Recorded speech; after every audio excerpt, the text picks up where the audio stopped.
On today's show, 3 ways the Houston Rockets need to improve this upcoming season if they want a shot to make the playoffs. It's all coming up on today's Locked On Rockets. This is Mission Control, Houston. Ignition sequence start. 6, 5, 4, 3, 2, 1.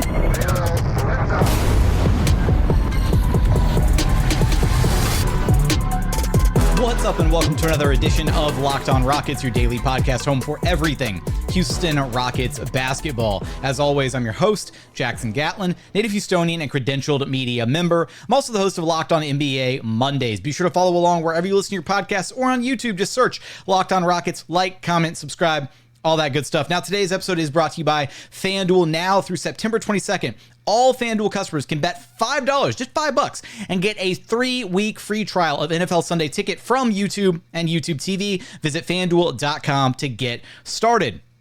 And as always, thank you so much for making Locked On Rockets part of your day every single day, whether it's on your way to work, on your lunch break, in the gym. Thank you so much for being an everydayer.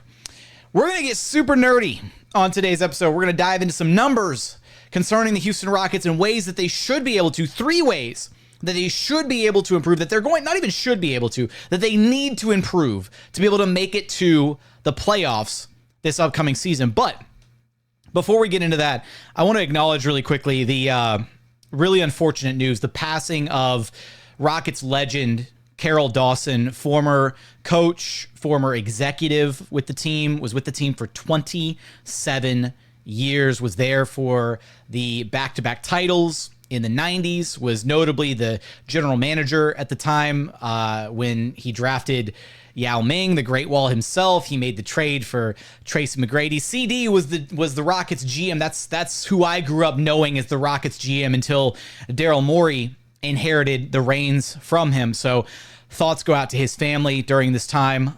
Just wanted to acknowledge, losing a pillar of the Houston Rockets community. But let's go ahead and get into our episode for today. 3 different areas, 3 different kind of statistical areas. I was kind of poring over, looking at some numbers from last season, trying to make sense of some things. And so we're going to hit a lot of different numbers in today's show. But the low-hanging fruit, the first area that I think is going to be one of the easiest ways for the Rockets to improve this upcoming season is their pace of play. Better pacing is going to be huge for this Rockets team. Now, we've talked about pacing a lot on this very show, and the Rockets made some strides post All-Star break to play with a much faster pace in mind. So it bears mentioning, or it's important to remind everybody, one of the reasons this Rockets team played so slowly to start the season last year, basically up until the All-Star break, and Ime Udoka was incredibly transparent about this. They wanted to fix 2 just absolutely awful categories for the Rockets defensively, which was transition points scored by the opposing team and points or opponents' points off turnovers. Now, credit to Ime Udoka and the Rockets coaching staff, their approach worked flawlessly. Up until the All-Star break, the Houston Rockets were actually second in the NBA in opponents' points off turnovers. The only team ahead of them are the NBA champion Boston Celtics, who had 13.8 opponents' points off turnovers. The Rockets were right behind them at 14.4. So second in the NBA in opponents' points off turnovers. And then the other statistical category that the Rockets led the league in up until the All-Star break was opponents' fast break points. And the Rockets led by a pretty substantial margin, 10.8 points per contest. The second place team, the OKC Thunder, who led the Western Conference this past season in win totals, 11.9. So credit to Ime and the Rockets coaching staff. They ironed out some of the major issues with the Rockets defense. Now, what we know happened is post All-Star break, the Rockets kind of took the training wheels off, so to speak, and they started trying to play with increased pace. They started trying to get out and run more in transition. They started trying to play faster. And unfortunately, that does come with some side effects. So, for example, the Rockets went from number 2 in the association in opponents' points off turnovers. They fell all the way down to 14 in opponents' points off turnovers post All-Star break, so the final stretch of the season. And then opponents' fast break scoring, they went from number 1 in the NBA all the way down to number 9 in the NBA. So these are some pretty substantial drop-offs in their defensive productivity, if you will, because they were trying to increase their pace of play. Now, one other side note benefit to the increased pace of play is their scoring numbers skyrocketed. So before the All-Star break, the Rockets were all the way down at 14 in fast break scoring. So pretty much middle of the pack in transition scoring at, what was it? Did double check. 14 and a half points per game. Post All-Star break, the Rockets were second in the NBA in transition scoring at 18.4 points per contest. So there's some good there. There's some bad there.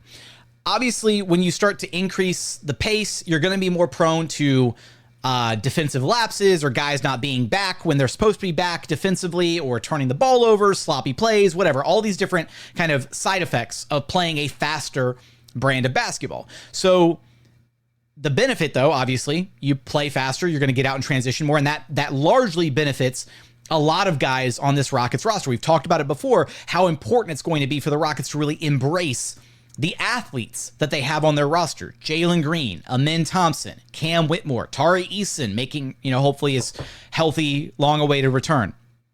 So I think that what we saw last season, especially post All-Star break, once Thompson was inserted into the starting lineup, we saw how having multiple athletes out there at the same time, i.e. Jalen and Amin out there in the starting lineup together, allowed the Rockets to kind of push the pace and actually get out and transition a little bit more. I want to push back on the narrative that Alperen Sengun is incapable of playing a faster brand of basketball, or playing more of an up-tempo style and playing with more pace.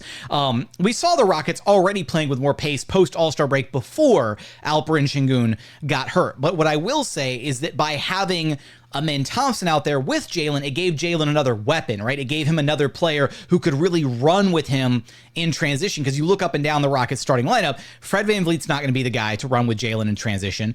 Dillon Brooks isn't going to be that guy. Jabari's not going to be that guy. And while Sengun can play a faster brand of basketball, he's also not going to be the guy running and gunning in transition with Jalen Green. So I think it's going to be really important for the Rockets this upcoming season to try and marry these two philosophies, right? Can the Rockets maintain their defensive edge that they had for 2/3 of last season without the considerable drop-offs that we saw post All-Star break? Can they keep that defensive edge while also simultaneously leaning into a faster play style and really empowering and enabling the athletes on their roster to shine and to flourish in the open court? Those things are going to be monumental for the Rockets' success this upcoming season. Again, it felt like the Rockets were kind of stuck in the mud offensively for about 2/3 of the season because they just played so slow compared to so many other teams across the NBA landscape. So that is one area. Better pacing is going to be is going to be so important for this Rockets team this upcoming season. It's going to be up to Ime Udoka to be able to balance that and find a happy medium, right? To where the defense doesn't crater the way that it did post All-Star break last year, but they're able to still have a better offensive output, better offensive production, get more possessions under their belt offensively, all those things that come with playing with more pace. Coming up, want to get into our next category that the Houston Rockets need to improve, and that is going to be offensive efficiency. We're going to get there in just one moment. First, today's episode is brought to you by BetterHelp. Look, kids are always learning and growing, but as adults, sometimes we lose that childlike curiosity, right? What's something that you'd like to learn about? Maybe it's gardening or picking up a new language, or could be how to finally beat your best friend in pickup down at the park, right? Look, therapy can help you reconnect with your sense of wonder because your back to school era can come at any age. Look, I've done therapy in the past, and I found it to be an incredibly cathartic experience to have an unbiased, professional, third party kind of walk me through some of the day-to-day stuff that I was dealing with in my personal life. So if you're thinking of starting therapy, give BetterHelp a try. It's entirely online, designed to be convenient, flexible, and suited to your schedule. Just fill out a brief questionnaire to get matched with a licensed therapist and switch therapists at any time for no additional charge. Rediscover your curiosity with BetterHelp. Visit betterhelp.com/LockedOnNBA today to get 10% off of your first month. That's BetterHelp, HELP.com/LockedOnNBA.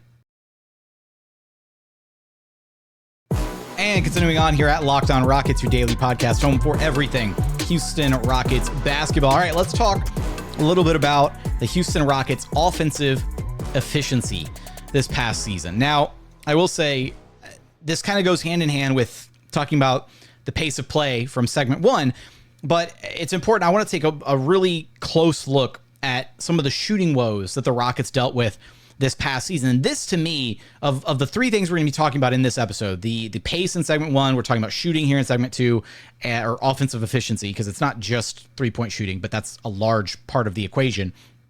And then we're going to talk about their clutch performances, their clutch defense in particular in the final segment.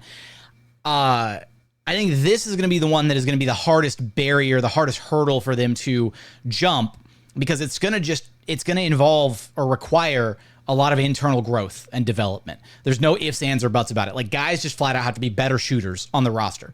I could probably cut the segment right there and that's just the answer, is guys just have to be better shooters, but that's really like reductive analysis.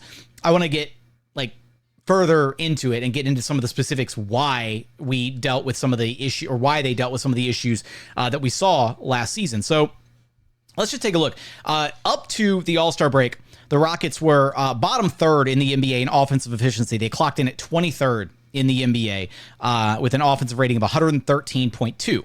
Now, post All-Star break, things did get better. And again, this goes hand in hand with playing with more pace and prioritizing, more three-pointers and all the stuff that happened post All-Star break that we saw last season. They jumped up to 15th in the NBA, offensive rating of 114.5 post All-Star break. Now, the main area of struggle for the Rockets last season was the fact that they just flat out were not a good three-point shooting team. Like, the Rockets just struggled mightily from three. You look at just zooming all the way out to look at the entire season, the Rockets actually clocked in as, bottom, there it is, 23rd in the NBA in flat-out three-point shooting for the entire year. They really struggled from beyond the arc. And when you start to zoom in and take a really close, micro level view at why, it's really easy to see why they struggled. They just don't have many good shooters on the roster, unfortunately, and of the good shooters that they have, they're not prioritizing enough shots their way, essentially. So league average for three-point shooting last season was 36.6%. So let's take a look at some of the Houston Rockets core rotational guys, and let's take a look at their overall three-point percentage and their volume of threes taken last season. Number one, Fred VanVleet, leading the way at 38.7%, and he took 8 threes a game. That's fantastic. Fred VanVleet was your best three-point shooter on the roster of the core rotation, and he's taking a ton of threes per game. That's exactly the recipe that you want. Next up on the list was Aaron Holiday, who also shot 38.7%, but he did it on 2.8 attempts per game. Now, that's understandable. Aaron Holiday was kind of in like a spot minutes role, and, situationally he would get some, more minutes some nights or close out games other nights, but he's not in a position to really have the volume that Fred does. Just under 3 attempts per game is fine for Aaron Holiday. Next on the list, Jabari Smith Jr., 36.3%, which is not a bad three-point percentage, but notice how we're only 2 names in. The Rockets only had 2 guys of their core rotation get, their 9, 10, 11-man rotation every single night. Only 2 of those guys were shooting above league average. So Jabari, 36.3% on 5 attempts per game. That is going to be one of the big swing factors, I believe, this upcoming season is, can the Rockets get Jabari Smith Jr. more attempts from 3? So can they get him up to 6 attempts, 7 attempts, 8 attempts per game? Where can they get him as far as his raw attempts total? And then can he continue to scale up his percentage, right? Can he get up to 37, 38, 39, 40% from 3? That's going to be a big deciding factor of how good the Rockets offense is this next year if Jabari Smith Jr. can continue to scale his three-point shooting up. If you can get Jabari to a place where he's shooting, 6.5, 7 attempts per game on 39, 40% shooting, that would be an absolutely stellar, top-end outcome for Jabari Smith Jr. as a shooter.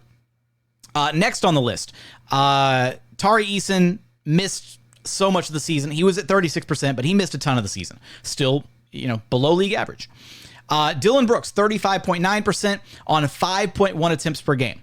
This is where we start to get into some problem areas, especially when you look at the Rockets' starting lineup in particular, because Dillon Brooks, the percentage seems fair, the volume seems okay, but the issue with Dillon Brooks is he's at oftentimes, kind of a reluctant three-point shooter, right? He's got a bit of a slower release, and he can't quite generate his own looks from three, right? So he's dependent on another guy creating the opportunity for him. I mean, we've seen some, here and there, Dillon Brooks, like step back threes. Those are not good shots. Like those are bad shots within the confines of the Rockets offense.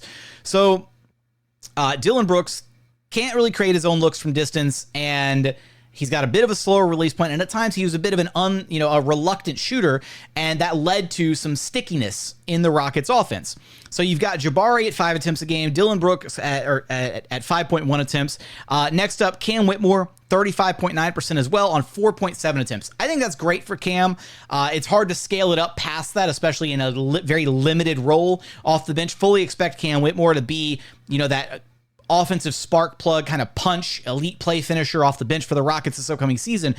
But it's hard to imagine how many more opportunities he's going to get from three than he already did last season, especially given that he might be the guy that gets kind of, I don't want to say the short end of the stick, but, when it comes to deciding, okay, who's going to get minutes, how do you, so many mouths to feed on the roster, who's going to get minutes? Is it going to be Tari? Is it going to be Amen? Is it going to be Reed? Is it going to be Cam? Somebody's going to wind up getting the short end of the stick somewhere. And it might be Cam Whitmore some nights. It might be Reed Shepherd other nights. It might be Amen Thompson some nights. It's really hard to figure out. Going further down the list, we get to Jalen Green. And this is going to be kind of the big one. Is Jalen Green was second on the team in raw attempts from three, 7.4 attempts per game, but he only shot 33.2%. So herein lies kind of the problem is when you have a guy who is not an efficient three-point shooter taking a large volume of threes, some nights it looked great, right? The nights where Jalen went 5 of 9 or 4 of 9, 5 of 10, whatever from three, those nights looked incredible, right? He looked damn near unguardable. But then you have the games where he goes 2 of 8 or 3 of 9 or 3 of 11, those kinds of nights, and those are the ones that really hurt the Rockets. So this is where I come back to. A lot of it's going to be internal growth and development. Like Jalen Green just flat out has to become a better shooter. I think they need to scale up the usage for Jabari. They need to find more opportunities within the offense for Jabari to get more of those shots from long distance. And then the last Rockets starter here, just going through some of the other names quickly on the list. Jeff Green, 33.1%. Jae'Sean Tate, 29.9%. Sengun, 29.7%. Jock Landale, 25%. And Amen Thompson at 13.8%. Yeesh. For Alperen Sengun, nobody's expecting Alp to be a three-point sniper, and he doesn't even have to add like a heater from distance to continue to be a really elite player.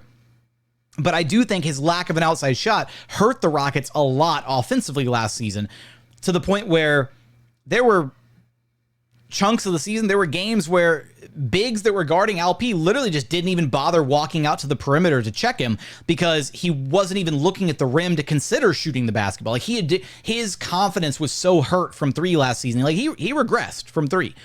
If he can get to a place where he's just shooting 32 or 33% consistently, it'll open up a lot for not only himself, but for the rest of the Rockets offense, because then the bigs that are guarding him won't be able to hang all the way back and blow up plays or stop little backdoor actions, that kind of stuff. They won't be anywhere near the rim to contest other shots from, Jalen, from Jabari, from Dillon on a backdoor cut, whatever.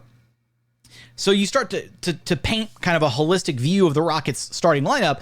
Fred VanVleet, great shooter, great volume, and can get his own shot, right? That's fantastic. Jalen Green, great volume, can get his own shot, not a great shooter. So, that needs to become better. Dillon Brooks, I don't know if you can increase the volume for Dillon Brooks.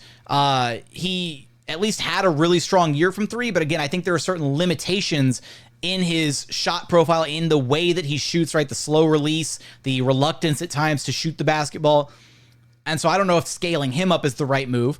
Jabari Smith Jr. seems like the kind of the easy pathway for the Rockets to get more quality 3-point attempts up this upcoming season. And that's going to be dependent on Ime Udoka kind of scheming a little bit differently and finding some opportunities. Maybe it's getting Jabari in motion, right? Maybe it's as simple as just, okay, hey, you've got Alperen and Sengun, drawing a double team, have somebody set like a little flare screen for Jabari on the weak side and have him pop out to the 3-point line and have an easy catch and shoot opportunity over there. We know, Ime has talked about this before, we know that he kept the offensive playbook pretty vanilla for the most part last season because he was trying to instill some basic principles. He was trying to iron out all the defensive deficiencies from the Silas era, all that stuff. So he had a lot. He basically had to tear this team down and build them back up. So now that they have the fundamentals in place, hopefully they're able to advance things and start getting into some better, more advanced concepts offensively to be able to really open some things up. Now, I go through all these numbers and I highlight all this to just basically point out the fact that a lot of the Rockets' efficiency woes last season can really be boiled down to they were just not a good 3-point shooting team. Shot selection was a little bit of the issue too. I think at times guys got too comfortable settling, especially in the mid-range. Rockets were about middle of the pack in mid-range field goal attempts last season, but they didn't shoot a very impressive number on them. Where's their percentage? Yeah, only 41.2% from the mid-range last season. You know, and again, there's only one team in the entire NBA that shot above 50%, and that's the Pacers. The mid-range is just not a shot that a lot of teams prioritize. But for the Rockets, they were, in the back half of the NBA in efficiency from the mid-range. So that's not a shot that you really want to be taking anyways. So cutting down on some of that would be ideal. Here's one thing that really stood out to me, and I was really shocked when I found this, was the Rockets were dead last in the NBA in corner 3-point attempts last season. They only shot 6.5 corner threes per game. That's it. Now, I will say to balance that out, they were third in the NBA in above the break threes. So above the break threes, they shot 29.3 per game. The corner threes, they only shot 6.5 per game. To put that in perspective, the number one team in the NBA, the Dallas Mavericks, shot 11.3 corner threes per game. So almost double what the Rockets were shooting from the corners. And I think that's significant because for a team that does struggle shooting the ball the way the Rockets do, why would you not want to prioritize getting yourself literally the easiest shot from three? The corner three is easier than any other shot on the floor because it is closer to the basket. It is a closer 3-point shot than shooting from the top of the key, which is literally the furthest away you can be from the basket, which is where a lot of the Rockets threes kind of came from, that top of the key area or kind of coming out of the slots on the sides of the court, whatever. So, and I wonder how much of that is a byproduct of, okay, if Alperen Sengun is posting up down low and they're running a lot of offense through him, is it just impossible to generate, a corner three because of that? But at the same time, the Rockets ran a healthy dose of Alperen Sengun, Fred VanVleet pick and roll last year, and that, a high or a heavy pick and roll offense should lead to some corner threes throughout the season. So I need to see what Ime Udoka and the Rockets can come up with this year as far as just generating some better quality looks from three this upcoming season, and just internally, can they just become a better 3-point shooting team naturally, right? How much work has Ben Sullivan been putting in with these guys? Can Jalen Green get to a place where he's shooting at least 35, 36% from three? If Jalen Green can just get to league average from three and still maintain the volume of 7.4 attempts per game, that would be absolutely huge for his efficiency. I should have crunched the numbers before hitting the record button because I would be so curious to see, if you just took his numbers from last year and upped his 3-point percentage to league average at 36.6, how much more that improves his true shooting percentage and his overall efficiency, because I'm sure it would skyrocket if you did that. So for the Rockets, that's going to be probably, the area that is going to be the hardest to just fix for them. Because, again, so much of it is contingent on you got to just become a better 3-point shooting team. Some of it's going to be dependent on scheme, like I was talking about with Ime. Maybe it's as simple as the biggest one, the one that I think they do have control over, is you've got to prioritize your good shooters. They've got to be the guys taking the most of your shots. If you've got bad 3-point shooters, it doesn't make sense to have your bad shooters taking all the 3-point shots. That it does not compute, right? So Jabari Smith Jr., as the team's third best three-point shooter, should be up there in the 6, 7, 8, 9 attempts per game range. I don't know if it's realistic to get him those opportunities because he's not a guy that can exactly self-create the way that Jalen Green can or the way that Fred VanVleet can. But at the same time, that's why it's dependent on Ime. Can Ime scheme up some things offensively? Is it as simple as just, okay, Alpe's got the ball down low on the strong side, double team comes, whatever, set a quick flare screen on the weak side for Jabari, who's in the corner, and then he pops up to the top of the key and he has a wide open three. Like little things like that, little offensive wrinkles that they can add to get Jabari in motion or to get him some opportunities. Maybe you get Jabari some pick and roll opportunities where he has a screener, and if somebody goes under on the screen, then Jabari just elevates, right? He's taller than everybody else on the court anyways. He's got the high release point. Just let him have more reps from three, and I think good things will come out of it. Coming up, want to get into the final category that the Houston Rockets desperately need to improve upon, and that is their clutch defense. How many games did they drop last year in the clutch? We're going to get there in just one moment. First, today's episode is brought to you by FanDuel. Look, you've heard us talk a lot about FanDuel, America's #1 sportsbook. Well, we have something a little bit different for you. Now through September 22nd, all FanDuel customers can bet $5 and get a 3-week free trial of NFL Sunday Ticket from YouTube and YouTube TV. Then with a YouTube TV base plan, you'll be able to watch every regular season Sunday afternoon out-of-market game. All you need is a Google account and a current form of payment, and you can cancel at any time. So head on over to FanDuel.com, find a bet that you like. You can take a look at finals favorites, NBA Cup favorites, or go take a look at Rookie of the Year, where Reed Sheppard is currently right up there with Zach Edey, plus 600 to win Rookie of the Year. Go wager on that one. Get yourself the NFL Sunday Ticket offer from FanDuel TV, all that good stuff. Just head on over to FanDuel.com and download America's #1 sportsbook. And final segment here at Locked On Rockets, your daily podcast home for everything Houston Rockets basketball. One stat that I didn't include in our last segment, at least I don't think I included it. This is what happens. As a quick aside, I made it through 2/3 of this show previously, and then I ran out of storage space on my computer, my little hunk of metal over here.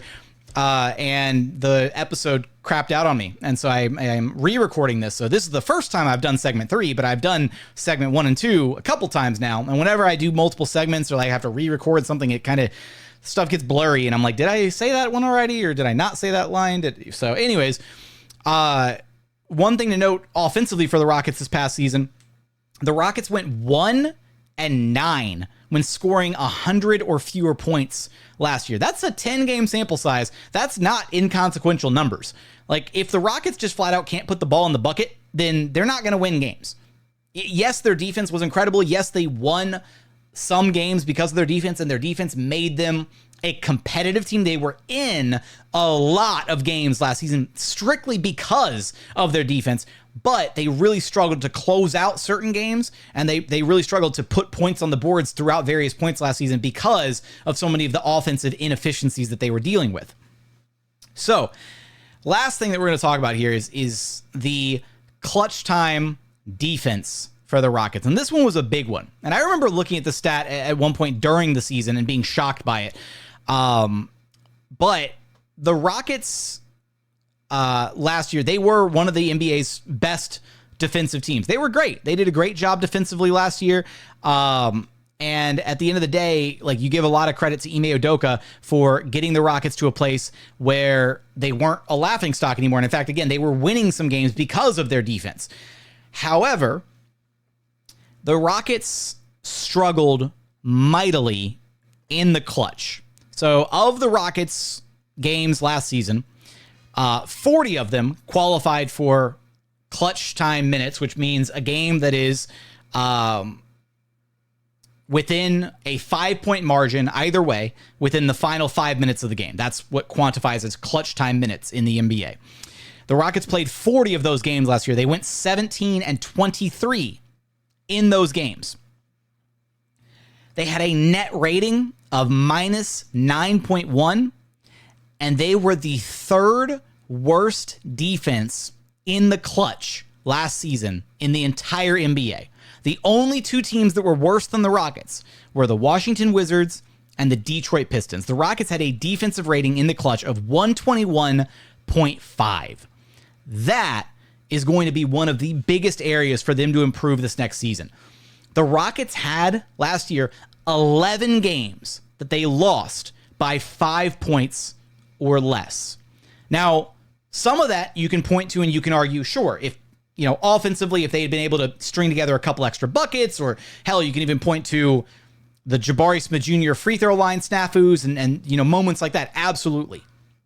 But flat out, you cannot go from being a team that is not only a good defensive team, but a team that hangs its hat defensively and literally its entire identity was built around being a defensive team. You can't do that and then get to the final 5 minutes of a close game and then crap the bed like that and suddenly forget how to play defense. That is a huge problem. And I am so interested to see how Ime Udoka addresses that problem. I think a big part of it is going to be situational lineups, right? I think we're going to see different closing lineups based on the other personnel on the floor. If there's another big man on the floor, then yeah, you're going to get Alperen and Sengun out there, or there's going to be some moments where Steven Adams might close some games instead of Alperen and Sengun this season. There might be moments where we see, lineups featuring Thompson and Tari Eason out there closing a game simply because of their defensive impact. At the end of the day, the Rockets offensively in the clutch, they actually weren't too far off. They were middle of the pack in the clutch. They were ranked 15th in the clutch last season, 112.4 points per 100 possessions in the clutch. It was just their defense that completely cratered down the stretch of games. And I do wonder how much of that has to do with kind of the veteran angle too, right? Guys like Fred VanVleet and Dillon Brooks, who we saw some very concerning signs of Dillon Brooks slowing down a little bit as the season wore on last year. Some of that was just, the melting pot of different injuries that he was dealing with. And we also saw Fred VanVleet start to kind of lose a step as the season went on. He had this, insanely high usage and minutes, and he was leading the NBA in minutes at one point. And that's really tough for an undersized guard to do, especially in the role that he was in for the Rockets last year, where the offense would kind of come to a grinding halt when Fred VanVleet wasn't on the floor.